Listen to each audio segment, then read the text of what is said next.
Hi hello this is me चालली माझं उरलेलं सबमिशन कंप्लीट करण्यासाठी माझ्या कॉलेजला CSMS ला जे आहे पैठण रोडला. कॉलेजमध्ये आल्यानंतर आम्हाला सगळ्यात पहिले ए बिल्डिंगमध्ये जायचं होतं. ज्या रिपोर्टमुळे आमच्या सगळ्यांचं सबमिशन बाकी होतं तो रिपोर्ट रेडी झाला होता. सरांनी आम्हाला तो दिला आणि त्यानंतर आम्ही बी बिल्डिंगमध्ये आल्यानंतर त्या रिपोर्टचं सगळं पेपरवर्क कंप्लीट केलं. त्यासाठी भरपूर सारं पेपरवर्क होतं. एमटेकमध्ये भरपूर सारं पेपरवर्क असतं सबमिशनचं, त्यामुळे ॲडमिशन घेताना थोडासा विचार करा एमटेकला. त्या रिपोर्टच्या पेपरवर्कसाठी आम्हाला भरपूर साऱ्या फाईल लागणार होत्या, म्हणून आम्ही फाईल आणायला गेलो. फाईल आणल्यानंतर आम्ही त्या फाईल कंप्लीट केल्या आणि सरांच्या कॅबिन समोर उभं राहिलो. त्या फाईलवरती सगळ्या सर लोकांच्या साईन घ्यायच्या होत्या, म्हणून आम्ही सगळ्या सर लोकांच्या साईन घेतल्या आणि फायनली HOD सरांच्या कॅबिन समोर उभं राहिलो की सर आम्हाला बोलतील आणि आमचं सबमिशन कंप्लीट करून घेतील. त्यात पण काही जणांचं पेपरवर्क अजूनही बाकीच होतं.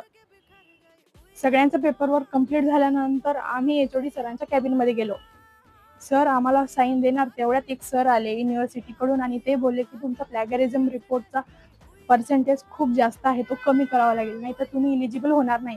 म्हणून त्यामुळे आम्हाला इतकं टेन्शन आलं की आमचा पर्सेंटेज खूप जास्त होता आणि तो कमी करण्यासाठी आम्हाला परत रिपोर्टमध्ये चेंजेस करायचे होते.